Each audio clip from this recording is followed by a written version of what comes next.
Hi, my name is Ekundayo E. Olorundare, reaching out to you in the power of the Holy Ghost. I'm glad that you are there for us to have a word with you.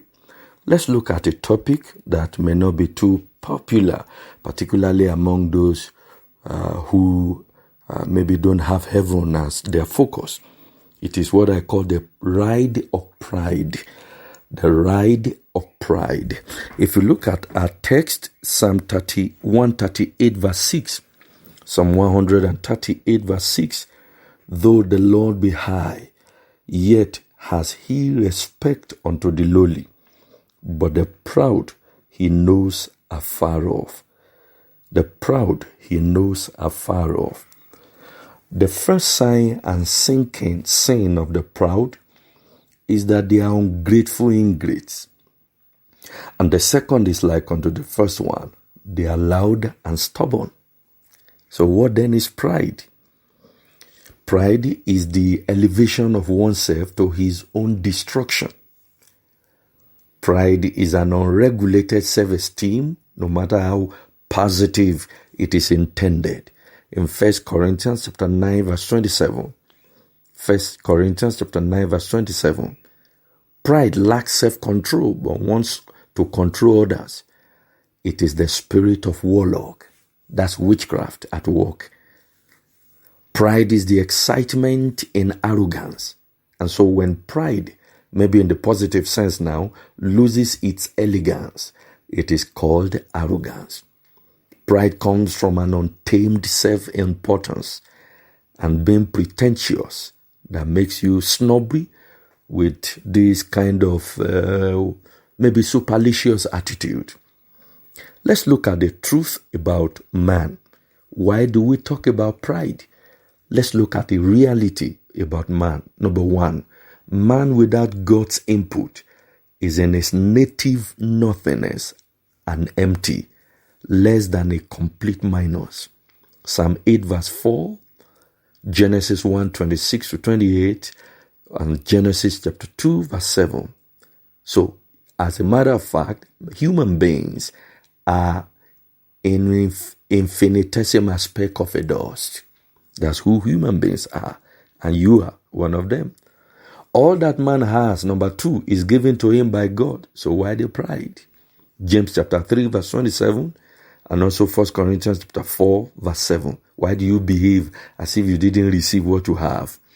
Number three, all men were made, very humbling to know. Psalm 100 verse 3. You were made. Think about it. Number four, all men are like fading flower or grass that passes away. Isaiah chapter 46 to 8. Would you like to be described as a grass? Well, without grace, all men are like grass. Number five, all men are like worms, but for grace. Job chapter 25 verse 6 states this very clearly. When you remember how detestable and fragile man is, you will reason why he should never be proud. But how did man get to this level of pride? It is in the ignorance of our identity and where we are coming from. It is in the ignorance. My people perish. Hosea chapter 4 verse 6. My people are ruined because of what they don't know. Ways by which pride manifests. Number one. Ways by which pride manifests. Number one. All right. Our actions and thoughts. Numbers chapter 20 verse 10. You remember Moses said, shall we? That was subtle but an underlying pride of Moses. And it costed him. Let me say it in the present tense. It cost him Canaan. It can cost anybody rest. Pride. Number two, our speech and disposition. 1 Samuel chapter 2 verse 3. By God actions are weighed. Paul said, let your speech be seasoned with grace and salt. Colossians chapter 4 verse 6. And then you can also look at the words of Christ. Luke chapter 14, 34 to 35. And Matthew chapter 5 verse 13. Number three, addressing or courage. In Isaiah chapter 14, 12 to 19. you will see the decoration of Satan, the man called Lucifer. When what we wear begins to wear us, pride has set in full force. Number 4, our look, according to Proverbs chapter 6, verse 16 to 17, and also Psalm 101, verse 5. Psalm 101, verse 5. Whoso privily slandereth his neighbor will I cut off. Him that hath an high look and a proud heart will I not suffer. Very crucial. The one that made the eyes is never blind, so he can see. Psalm 94, verse 9. Our ingratitude, number 5. A proud man is far from being grateful. 2 Timothy chapter 3, verse 2. Proud people have entitlement mentality that makes them never to be appreciative of anything good. Psalm 14, verse 1. It takes the foolishness of pride to deny the reality of God. Number 6, our sense of being too critical. If you check 1 Samuel chapter 25, 5 to 12, Nabal was a mistake of occurrence in character and in disposition because he was too critical. When nothing pleases you, you may be a perfectionist, then beware of that subtlety called pride. Number 7, our incorrigibility. No one can correct you. Highly principled people have a thin line separating them from being incorrigible. Oh, it's my lifestyle. I'm very principled. Check it. When you are unyielding, unbending, one-way thinker, then pride has taken over your heart in full force. This attitude comes from the ignorance of a knowing everything there is to know attitude. And number 8, proud people are given to unrestrained anger. The underlying aspect of pride is that those who are given to anger, pride is behind it. Daniel chapter 3, verse 19. And the simple reason is because in Ephesians chapter 4, verse 26, it says, when we are angry, we should sin not. Let's look at the end of pride, beloved. We are looking at the ride of pride as a topic or thematic focus, but as part of the subtitle in this biblical exegesis, Bible study as a matter of fact, the end of the proud, the end of the proud. Number 1, it short circuits destiny to a malfunction mode. It short circuits destiny to a malfunction mode. Daniel chapter 4, 24 to 25. Remember, the misbehavior of destiny is largely to pride, as a result of pride. If you read Uzziah's story in 2 Chronicles 26, 16 to 21, his misbehavior, even as a king in the office that was not his, he was quarantined till death. That was his COVID. I don't know what year it was, but that was his COVID, if you care to know. The end of the proud. Number 2, it damages a laudable destiny without a claim to damages. No restoration in view. Daniel 5, 20 to 21. Nebu had double honors in the University of Animals for zoology with a compulsory elective in botany. He had no choice, but it remains an elective. Number 3, it endures the full resistance of God and confirms a life full of limitation. James chapter 4, verse 6. And 1 Peter chapter 5, verse 5. 1 Peter chapter 5, verse 5. Number 4, it makes destiny to stink and sink irrecoverably. You remember that Absalom lost it to pride. Number 5, it rubbishes the beauty of God in a man's life. You can read Ezekiel chapter 28, 1 to 10. Pride makes you to lose your ride. Number 6, the ride of pride is the fastest, but never the safest, as it doesn't lead to the promised land. Job chapter 40, 11 to 12.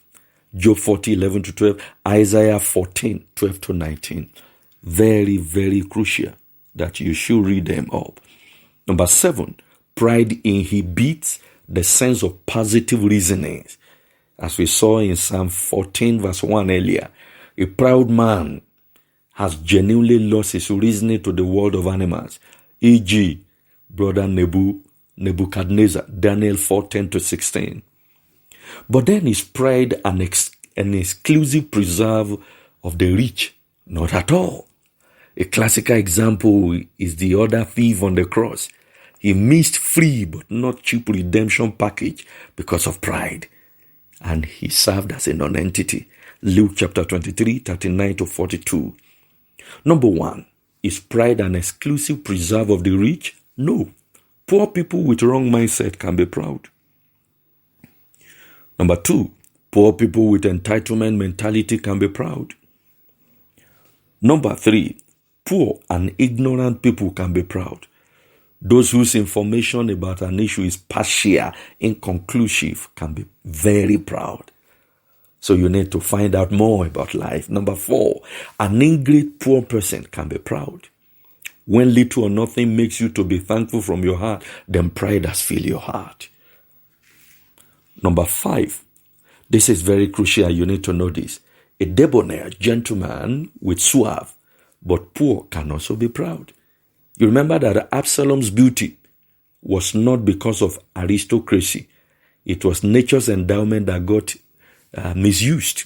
Swag may turn to rag because of pride, and rag can be seen as swag as a result of humility. How to overcome pride?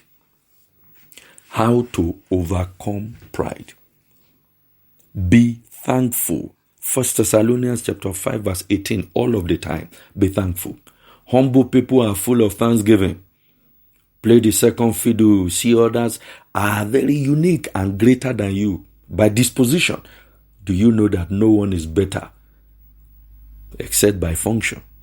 Anyone is uniquely greater than you. Number 3, learn to take corrections. Bow to a superior light quickly without thinking about it. Only a permanent cast needs no correction. But you know a hammer will do that to its destruction. So be flexible for life input and then get an upgrade for your update. Number 4, avoid the judgmental attitude. No one is total. Even Total filling station may not have fuel sometimes. So we simply compliment one another and it remains a compliment, never a right but a privilege. If you look at Ephesians chapter 4 verse 16, every joint supplies. Number 5, refuse the applause of men and obey every clause in his word. Many lives have been ruined because of what people say as opposed to what God said. Acts chapter 12, 22 to 23. Number 6, always remember that your best has a limitation. Whenever you are told that you are the best, remind them and remind yourself that there is something called better than the best. People break records. 1 Samuel chapter 18, 7 to 8. Only God is constant in all ages. Hebrews chapter 13 verse 8. Jesus the same yesterday, today, and forever. Now remember, number 7, living is a privilege, never a right. James chapter 4, 13 to 15. Approach life with an attitude and a sense of thanksgiving. You could have been an insect or a stone. It is a privilege to be alive as a human being. And number 8, live in wisdom. Proverbs 8:15. It takes wisdom to enjoy the kingdom. If you are not wise, you can't rise. Pride ruins a glorious ride. In conclusion, allow your true sense to return to you now. You don't have to learn by experience, but you can learn from experience of others like Nebuchadnezzar. Hope is not lost for you, my brother, my sister, when you truly submit to the Lordship of Jesus Christ. I believe God for you that you will be delivered from the trap of pride or arrogance. I remain your own humble self, Ekundayo E. Olorundare, saved by grace, reaching you from the Redeemed Christian Church of God, Dew of Heaven, Jos, Plateau State, Nigeria. It shall end in praise.